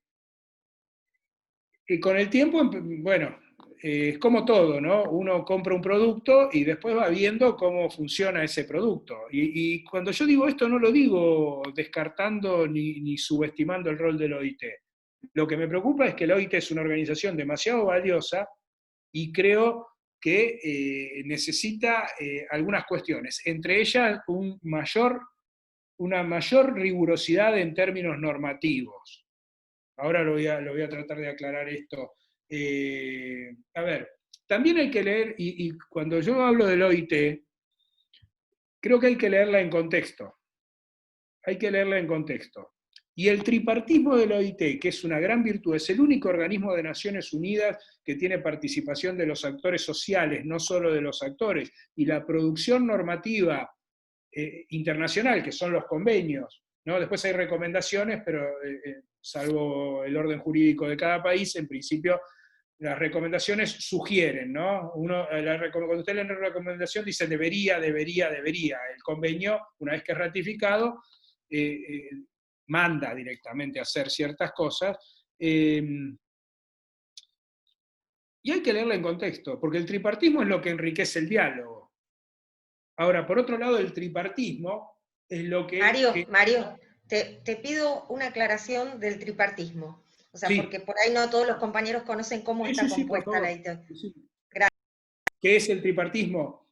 En el seno de la OIT están, igual que en cualquier otro organismo internacional, están representados los estados, pero además tripartismo, decimos que están los estados, la representación de los trabajadores, lo que se llama grupo trabajador, que son las organizaciones sindicales de los distintos países, que aclaro, va una oficialmente por cada país. Más allá que las delegaciones se integran por varios, la representación de los trabajadores en Argentina es CGT, y la representación de los empleadores en Argentina es la Unión Industrial Argentina. Después viajan integrantes de otras cámaras, viaja gente de CTA, viaja gente, digamos, y participan. Pero la representación es el más representativo, es la misma lógica de nuestro modelo, porque tampoco se compren eso. Acá hubo un montón de mentirosos, porque ya no les queda otra palabra, porque si no sabían, mi mamá no es una especialista en derecho colectivo, entonces quizás no conoce algunas cosas del derecho colectivo o del modelo sindical, pero los que sí lo conocen y dicen el modelo sindical de unicidad está rechazado por la OIT, miente, y se lo discuto a quien sea. Técnicamente se lo discuto, más allá de que yo suscribo el modelo sindical argentino, me gusta, lo comparto y cada día me convenzo más. Que después siempre hay algo para mejorar, sí, seguro. Ahora, porque además, porque se dice unicidad, pluralidad sindical no quiere decir que son más democráticos, pluralidad quiere decir que hay más sindicatos y que se atomiza el colectivo laboral y que hay una... Miren ustedes, digo, y con todo respeto, y lo digo porque soy docente, y se lo digo a colegas docentes, miren los no docentes, que tienen una federación que nuclea a todas las organizaciones, y miren a los docentes, que tenemos distintos sindicatos. ¿Quién es más fuerte? ¿Quién tiene mayor capacidad de representación, de negociación y de conflicto? ¿No? No hace falta que me lo contesten, ¿no? ¿Está claro?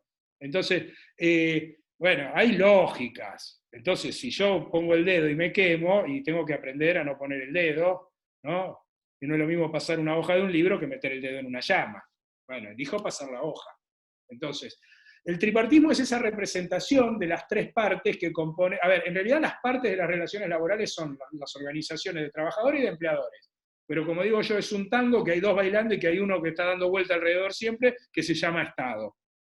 Y si quieren, en la lógica que me gusta trabajar a mí, el gobierno del Estado en un momento histórico dado. Para mejor o para peor. Para los empleadores, para los trabajadores, para los dos o para ninguno de los dos, ¿no? Múltiple choice.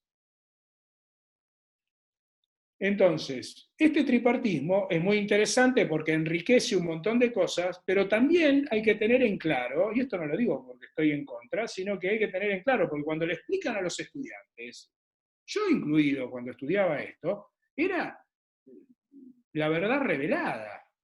Qué maravilloso, porque todos dialogan y hay una falacia del sistema liberal. Acá técnicamente sí tengo que decir neoliberal, que todos somos actores racionales y que dialogando nos vamos a poner todos de acuerdo. ¿Les suena conocido eso, no? Sigamos dialogando, pero no les doy nada, pero sigamos dialogando. ¿Les suena conocido? ¿no? No es casualidad, está escrito.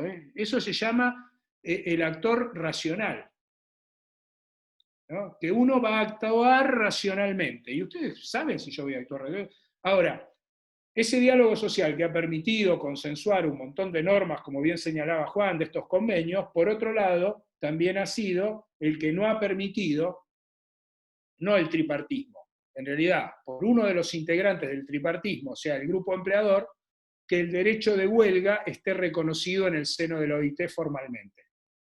Porque en 100 años de la OIT, que se funda en 1919 en el marco de los tratados de paz de Versalles, en el articulado de los tratados de paz, la creación de la OIT, desde 1919 hasta ahora, el año pasado se festejaron los 100 años, nunca, siempre que digo esto lo repito, nunca el grupo empleador reconoció el derecho de huelga, y por eso no está en ningún convenio. Está nombrado, mencionado, pero no con reconocimiento. Es como si yo dijera, si hubiera huelga, pero no estoy reconociendo para todos el derecho de huelga. Como en determinado momento, el convenio 151 estableció el derecho a la negociación colectiva en el sector público, que antes no estaba. Porque el primer convenio de negociación colectiva es el convenio 98 del año 1949, y tienen que ver el contexto. Esto es lo que yo quiero decir. Yo estoy en contra de la OIT, no, pero también entiendo que la OIT recién, fundada en 1919, saca el convenio de libertad sindical en el año 48. En el 48, el convenio 87 de libertad sindical, y en el 49, el convenio 98 de negociación colectiva, que explícitamente excluía a los trabajadores del sector público. O sea, ustedes no tenían derecho a negociar. Ni yo, que soy un docente de Universidad Nacional. ¿Sí? O mi representación, mejor dicho, no, yo solo no voy a negociar, ¿no? Obviamente. Pero, con lo cual, es lo que yo fui incorporando en algunos programas en varios lados, que es lo que yo llamo estándares laborales. Hay que entender cuáles son los estándares. Y acá viene la discusión si la OIT es un punto de partida o un punto de llegada. Esto es lo que yo he trabajado con el enfoque crítico tutelar del rol de la OIT, que lo empecé a fines del año pasado en Brasil, y que cuando lo tiré este año acá, que yo pensé que bueno, a muchos no los he puesto contentos con esto, y a unos cuantos los he puesto nerviosos con esto. Me empezaron a invitar de un montón de lugares para que hablara de esto que les estoy comentando, resumida, los podría aburrir mucho más tiempo con esto. De estas cuestiones. A ver, si yo les digo, a mí cuando algunos me hablan de la libertad sindical en Argentina, si yo les digo que el convenio 87, y créanme en esto, estudié para la clase de hoy, si yo les digo que el convenio 87 no garantiza el derecho a no afiliarse y a desafiliarse y admite la afiliación obligatoria, muchos de ustedes me dirían, ¿qué estás diciendo? Bueno, es así, punto. Porque como en un montón de países, cuando se negoció el convenio, existe lo que se llaman cláusulas sindicales, que son mecanismos que uno se tiene que afiliar antes para conseguir trabajo, o una vez que se afilia tiene 30 días para afiliarse, y si no se afilia pierde el trabajo. Se llaman cláusulas sindicales. No son mejores ni peores, son costumbres de cómo se fue desarrollando el movimiento sindical en los distintos países, que como yo digo, no se organizó siempre como quiso, sino algunas veces como pudo. Y entonces tiene esa realidad. Si nosotros vemos el primer convenio que tenemos registro en Argentina, tiene algo parecido, es el convenio Marmolero de 1901. Son 11 artículos el convenio. Pero tiene la bolsa que se contrata a los que establece el sindicato. Porque eso es una práctica sindical, más de 100 años. Estoy hablando de más de 100 años. Y no solo en Argentina, y pasa en países como Japón, Estados Unidos, México. Entonces, ¿y por qué se dio eso? Porque si los países, si ponían la no afiliación o desafiliación, como tenemos nosotros en nuestra ley sindical, esos países no ratificaban el convenio. Y cuando uno habla de libertad sindical, también tiene el tripartismo. El convenio 87 garantiza la libertad sindical en un pie de igualdad para trabajadores y empleadores, o sus organizaciones. ¿Y quién tiene más problema con la libertad sindical? ¿Los empleadores o los trabajadores? No hay que hacer un curso profundizado de derecho del trabajo, de relaciones laborales, para saber que los que sistemáticamente, porque es parte de la historia de la humanidad, han recibido persecuciones son los trabajadores y sus organizaciones. O mejor dicho, las organizaciones sobre todo. Porque en 1791 ya los franceses prohíben los sindicatos con la ley Le Chapelier, y los ingleses en 1799 con las Combination Acts. Entonces, Ahora, ¿hay casos de violación de la libertad sindical al sector empleador? Sí los hay casos denunciados en la OIT, no son la regla. La proporción, no sé, ni siquiera es 100 a 1, es más grande. Debe ser 1000 a 1 o más todavía. Entonces, cuando hablamos de la OIT, ahora, como bien señalaba Juan recién también, la OIT, digamos, tuvo un rol importantísimo, sobre todo después de la Segunda Guerra Mundial, que llevó a que en el año 69 ganara el Premio Nobel de la Paz. Ahora, acá hay un acontecimiento que también para entender la realidad de hoy en día es la crisis del petróleo del 73. No es casualidad que es la crisis del petróleo del 73, el golpe de Estado en Chile es en el 73, el golpe en Argentina es en el 76, Margaret Thatcher gana en el 79, Ronald Reagan gana en el 80. Es todo un avance.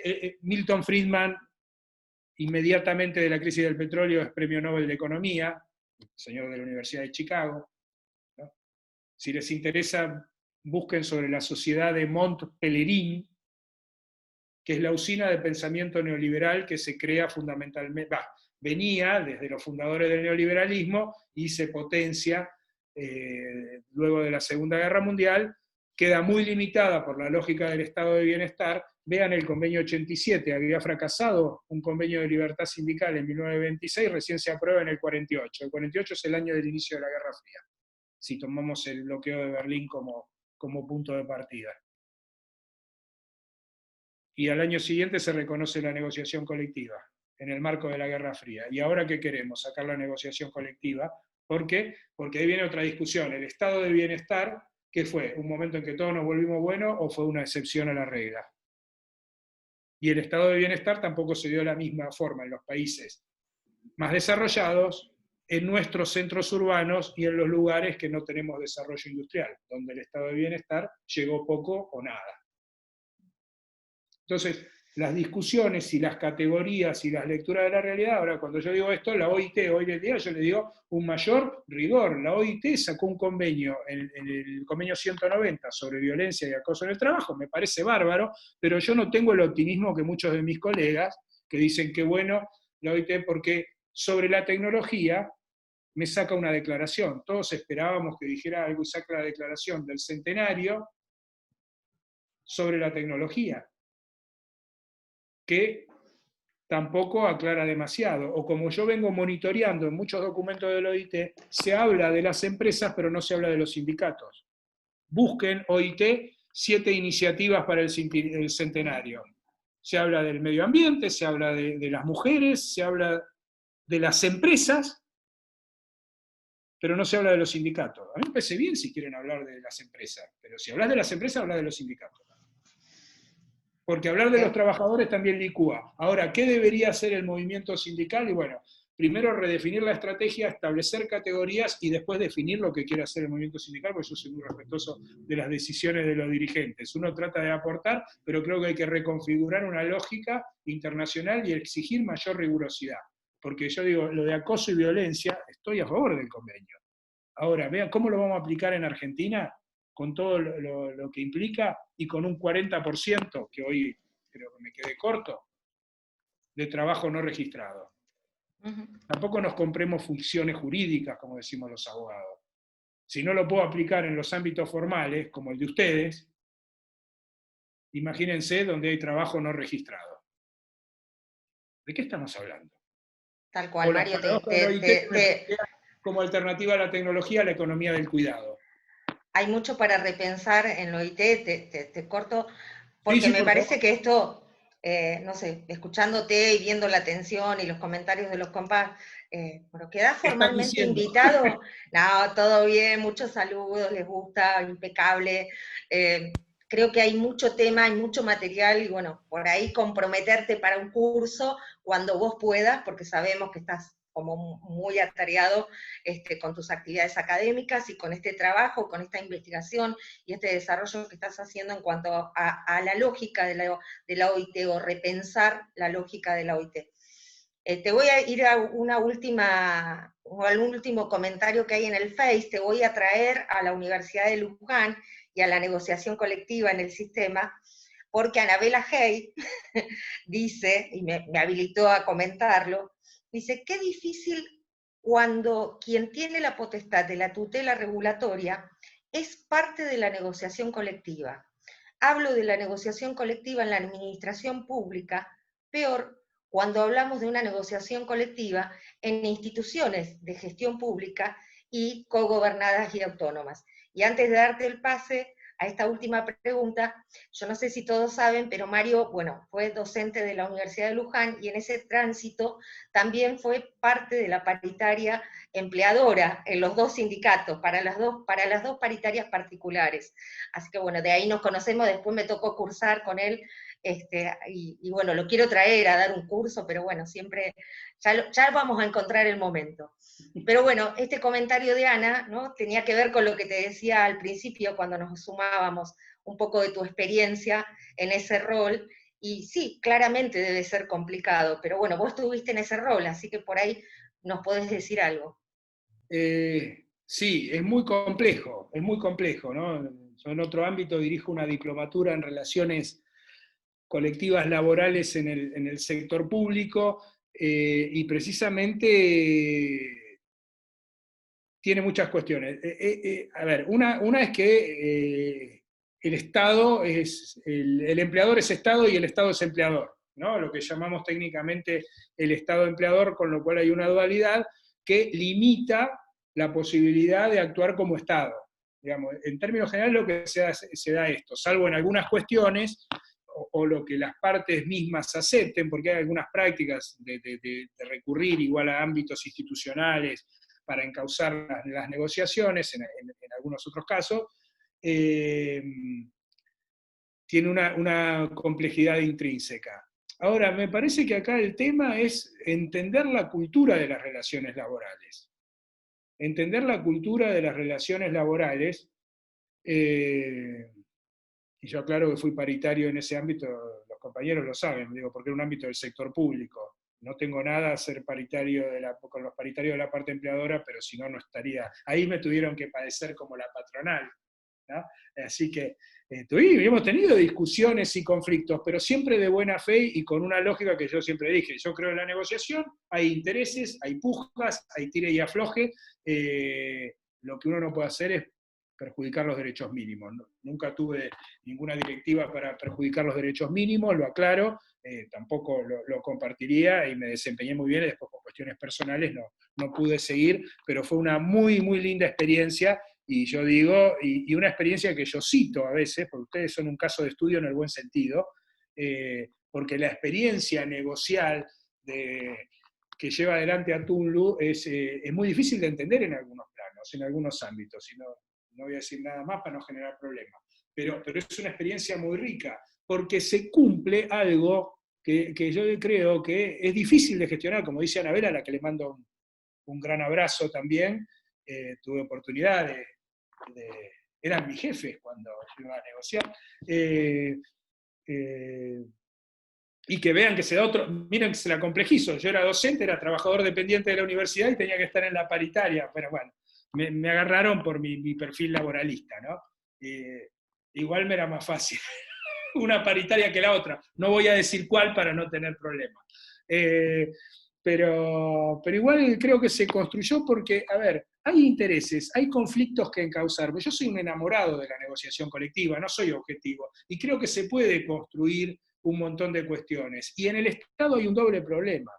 Yo he tenido la responsabilidad de gestionar también, y siempre señalo que es imprescindible tener una burocracia, y esto en términos de categoría. Yo reivindico la palabra burocracia, que está muy vapuleada, muy desgastada, muy manoseada, muy ensuciada, porque es una cuestión estratégica para el Estado tener una burocracia estatal sólida que marque rumbo, que, a ver, hay que tener un modelo de país, es lo que a mí me preocupa de este país, me preocupa ya a esta altura de mi vida, sobre todo por mis hijos, y por los hijos de un montón de gente, y hijas de un montón de gente. Uno tiene las cosas más que cuando tiene un modelo para dónde va, y lo que tenemos en nuestro país es un modelo que es el hegemónico todavía, que es un modelo un modelo de primarización de la economía y de aperturismo financiero.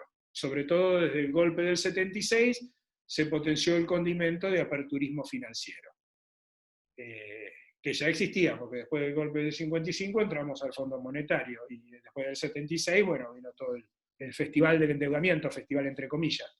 Y hay otro modelo que es de desarrollo industrial, que de desarrollo industrial, cuando digo esto, alguno que me quiere chicanear me dice, te quedaste en el fordismo, no, estoy hablando de la primera, la segunda, la tercera y la cuarta revolución que coexisten, ¿no? Porque después hay un montón de falacias, ¿no? Cuando dicen el impacto de la tecnología es que la inteligencia artificial sirva para que alguien pedalee 60 kilómetros por día. No, también tenemos que orientar eso, ¿no? Y dos modelos de país, que uno es de industria, trabajo, distribución, consumo interno, y el otro es de inversión y exportación. La inversión vimos a dónde fue a la especulación financiera. Entonces, si no, ahora, la burocracia estatal, y si quieren, la burocracia estatal, que yo lo digo valorando la palabra, en las universidades, que tiene que estar en función de un modelo de país, sobre todo en las universidades públicas. Creo yo, puedo estar equivocado.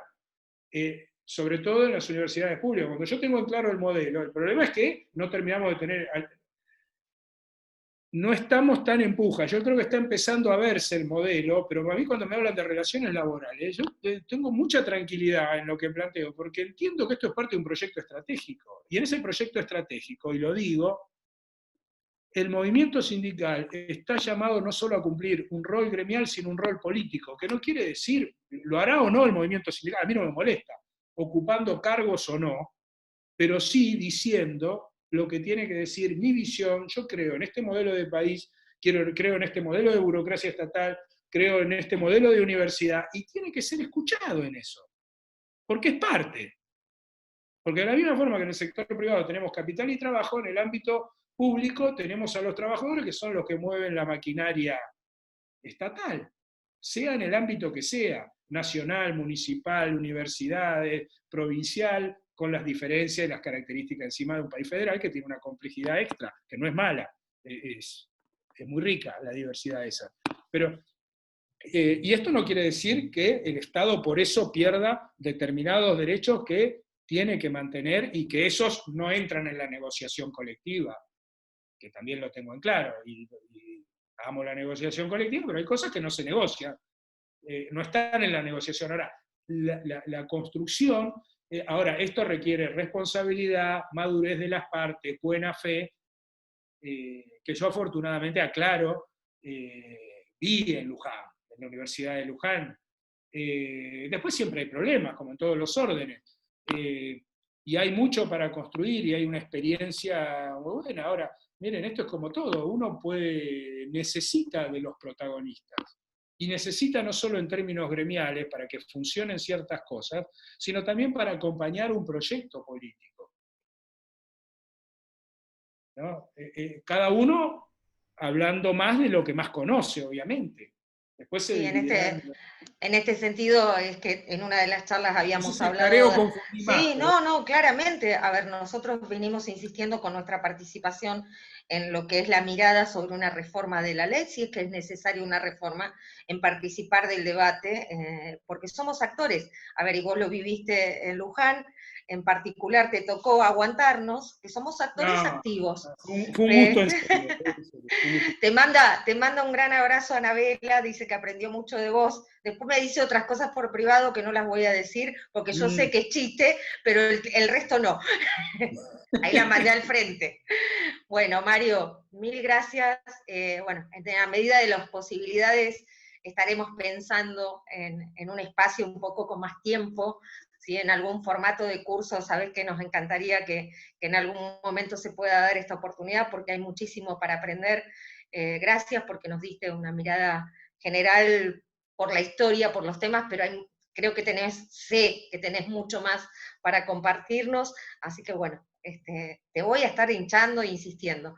No, es Gracias. Un gusto, el agradecido soy yo, te agradezco a vos, Karina, a tu secretaría, le agradezco al sindicato, a través de la persona de Juan, a todos los compañeros y compañeras, a todos los que han participado, les agradezco la participación y el intercambio, que, bueno, a mí me gusta todo esto y creo que esto es una herramienta estratégica. y creo que es una herramienta estratégica. No es solo una norma ni una organización, son herramientas en un modelo de país. Así que el agradecido soy yo, y bueno, en todo lo que pueda contribuir en algo, modestamente a disposición. Gracias. Bueno, gracias a los compas y las compas que están acá a la tarde, militándola, como decimos siempre. Gracias a todos y todas. Saludo especial, como siempre, para Jere, que asiste, a Ana, que está ahí atenta a las cuestiones técnicas, bueno, y a mi sindicato, por supuesto, de la cual estoy sumamente orgullosa. Y bueno, este tipo de charlas es como que nos entusiasman y revalorizan este accionar y esta militancia y la construcción colectiva. Así que un beso grande para todos y todas. Nos vemos en la próxima charla. Gracias, Mario. Nos vemos pronto. Abran los micrófonos. Gracias a todos. Gracias. Gracias.